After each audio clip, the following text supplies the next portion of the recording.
In 1871, the city of Indianapolis opened a train station. The official record is straightforward. A growing Midwestern city needed rail infrastructure to support commerce and passenger travel. The station was built. Trains arrived. People moved through it. What the record also shows, quietly, without commentary, is that the station's main hall was designed to hold approximately 8,000 people simultaneously. The city's total population at the time was 48,000. The daily passenger count through that station, in its first decade of operation, averaged somewhere between 400 and 600 people. That is not a rounding error. 8,000 capacity. 500 daily users. A ratio that, in any modern infrastructure project, would end careers and trigger federal audits. And yet, no audit came. No scandal followed. The building stood, and still stands, as though its proportions were always perfectly reasonable. This film explores a pattern. Not a conclusion, not a claim, a pattern. One that surfaces across dozens of cities, across 2 continents, across a specific window of time between roughly 1840 and 1920. What you'll find here is documented, verifiable, and drawn from public architectural records, census data, and municipal archives. The interpretation of what that pattern means, that part, we leave open. To understand what makes these buildings strange, you first need to understand what they were supposed to be. The railway boom of the 19th century is one of the most documented industrial events in human history. Capital flooded in. Cities competed for lines. Politicians staked careers on routing decisions. Every mile of track, every depot, every terminal was justified on the basis of projected passenger volume, because the economics only worked if the trains were full. This is not a complicated principle. It was understood then as clearly as it is now. You build for the demand you expect, plus a reasonable margin for growth. You do not build a concert hall to serve a village. And yet, across the United States and across Britain, something consistently different was happening. Consider Cincinnati's Union Terminal, opened in 1933. The numbers attached to its construction are almost surreal by the standards of its time. A main concourse spanning over 180 feet in diameter, ticketing halls capable of processing thousands of passengers per hour, a rotunda that remains one of the largest half-domes in the Western Hemisphere.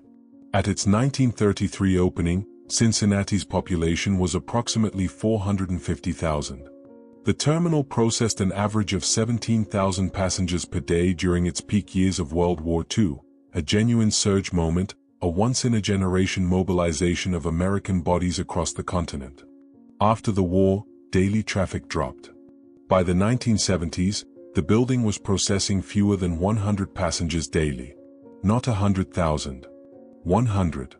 The building was so vast that it was repurposed as a shopping mall, and still felt empty. Across the Atlantic, the pattern repeats with uncomfortable consistency. Huddersfield Railway Station in West Yorkshire, England, opened in 1850. Its neoclassical facade is longer than many European royal palaces. The portico alone, the entrance colonnade, stretches across a frontage that, by any architectural proportion, belongs to a national monument or a seat of government, not a station serving a mill town of 30,000 people. When the station opened, fewer than 200 trains passed through it weekly. The Huddersfield Examiner, a local paper of the era, described the building with what reads now like polite bewilderment, a structure of considerable grandeur for a town of modest size. Considerable grandeur. For a town of modest size. That phrase is doing a great deal of work. What makes these individual examples more than curiosities is what happens when you begin mapping them together. The oversizing is not random. It doesn't appear in every city, for every building type, in every decade. It clusters, specifically around rail infrastructure, specifically in a window between approximately 1840 and 1910, and specifically in cities that were, by every available census measure, not large enough to justify what was being built. Bristol Temple Meads. Newcastle Central. St. Louis Union Station. Pittsburgh's Pennsylvania Station.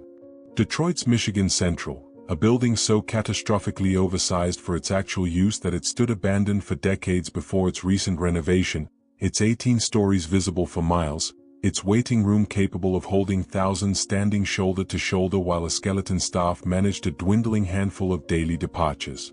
These are not the same architect, not the same firm, not the same funding source. And yet the proportions rhyme. Detroit's Michigan Central Station deserves a moment of specific attention, because the numbers attached to it are almost too stark to sit with comfortably. Opened in 1913. 18 stories of offices above a grand passenger terminal. Designed for a projected volume of tens of thousands of daily passengers. Built at a cost of roughly $2.5 million in 1913 dollars, equivalent to somewhere between $75 and $80 million today. At its peak, not its opening, its peak, the station processed approximately 4,000 passengers per day. That number then declined, steadily and without interruption, for the next 60 years. By 1988, when the station closed, fewer than 5 trains per day were passing through it. The building sat empty for 30 years. 18 floors. A waiting room the size of a football field. Windows blown out. Rain moving through the upper offices.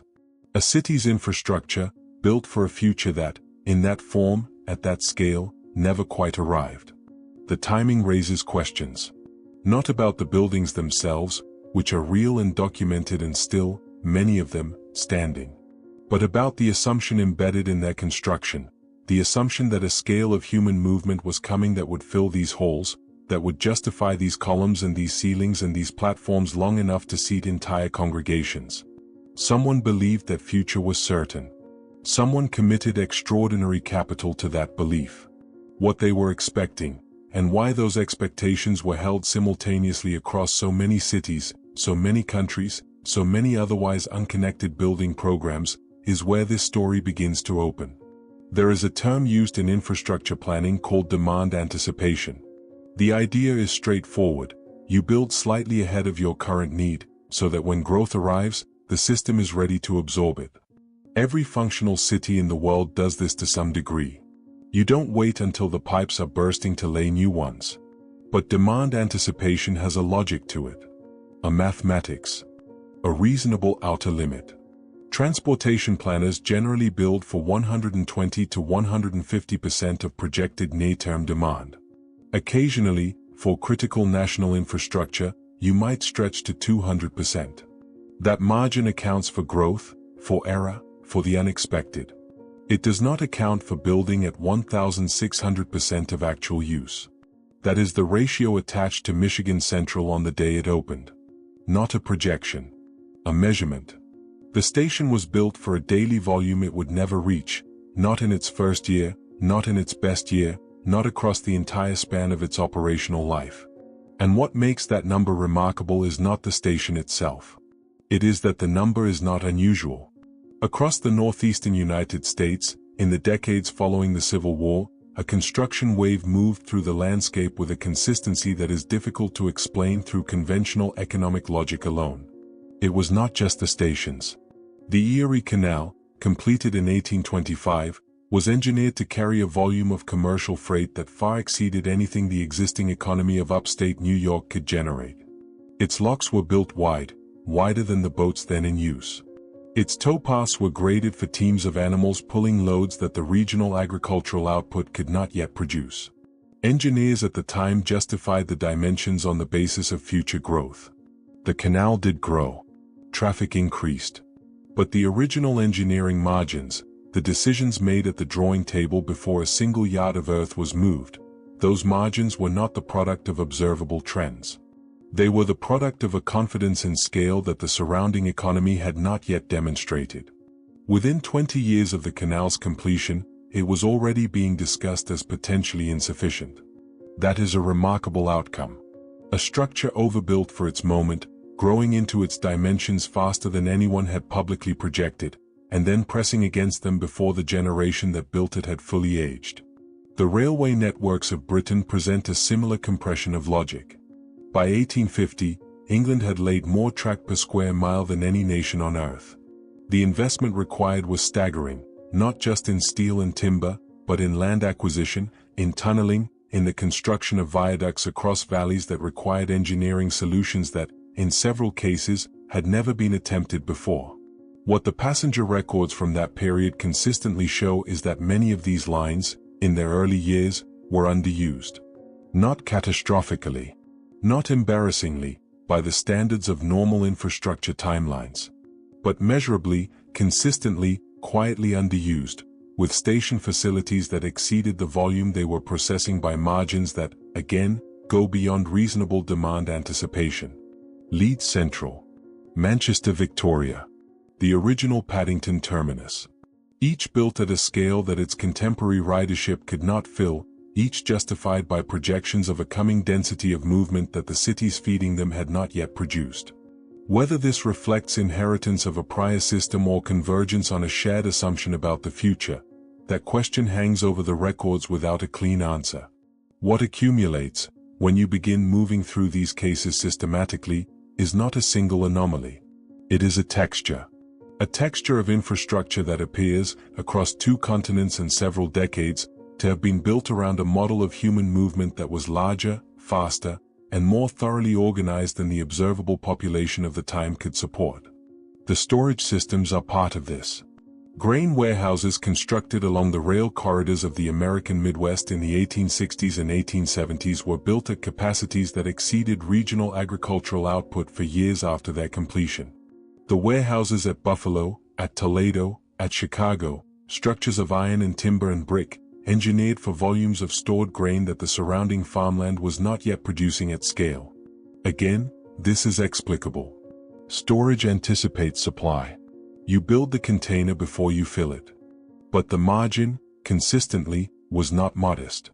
The Buffalo grain elevators of the 1860s were processing and storing quantities that, in their first operational decade, came nowhere near their design throughput. They grew into their capacity.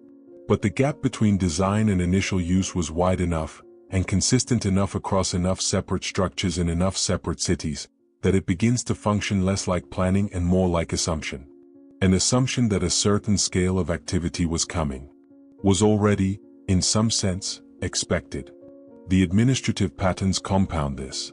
When historians examine the municipal records of mid-19th century American cities, the bond issues, the planning commissions, the infrastructure contracts, they find a recurring structure. Decisions about scale were made at the beginning of projects, with confidence, and were rarely revisited downward. The question was almost never, do we need this much? The question was almost always, how do we build this much, and how do we pay for it?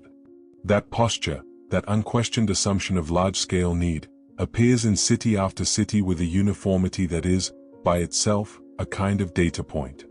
St. Louis and Cincinnati made the same assumption about their terminals within years of each other, without apparent coordination. Leeds and Huddersfield made the same assumption about their station facades within a decade of each other, with different architects, different municipal governments, different economic profiles.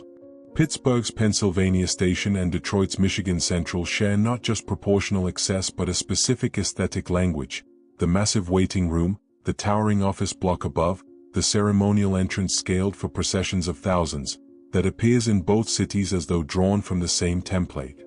No unified template has been identified in the surviving records. Which is not to say one didn't exist.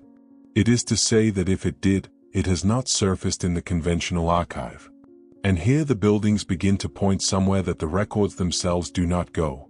Because what you eventually encounter, when you press on the question of where this shared assumption came from, this confidence in scale, this certainty about volumes of human movement that the observable world had not yet produced, is a name. Not a name from the architectural firms. Not from the municipal planning commissions. Not from the engineers or the financiers or the railway magnates whose correspondence fills the historical record. A different kind of name. One that appears not in the primary sources but in the margin of the question itself. A label that a loosely connected community of researchers, over the past 2 decades, has begun applying to this cluster of oversized, underexplained, curiously consistent infrastructure. A label that, depending on who you ask, is either a useful shorthand for a genuine historical puzzle, a misreading of well-documented events, or something considerably more difficult to categorize cleanly. That name, and what it carries with it, is where this film has been heading all along. The word Tartaria appears in European maps as early as the 13th century. It was not a fringe term. It was not a whisper passed between outsiders. For several hundred years, Tartaria, sometimes spelled Tartary, appeared on the most authoritative cartographic documents produced by European civilization. It occupied an enormous geographic space on those maps, the vast interior of Asia, stretching from the Caspian Sea eastward toward the Pacific, from Siberia southward into what is now Central Asia and China's western provinces. On a 1710 map produced by the French cartographer Guillaume de Lille, one of the most respected geographers of his era, Grand Tartary is labeled across a territory larger than the entire continent of Europe. It is not a vague region. It has administrative subdivisions. It has named cities. It has coastlines and river systems carefully rendered in the convention of serious geographical scholarship. By 1920, the name had essentially vanished from official cartography. That disappearance has a conventional explanation, and the conventional explanation is entirely reasonable. The territory was gradually absorbed into expanding empires, Russian, Chinese, British, Ottoman, and the regional label dissolved as those imperial administrations replaced it with their own naming systems. Tartary didn't disappear. It was reclassified. The land remained. The label changed. This is standard historical process. Empires rename what they absorb. That is documented, unremarkable, and true.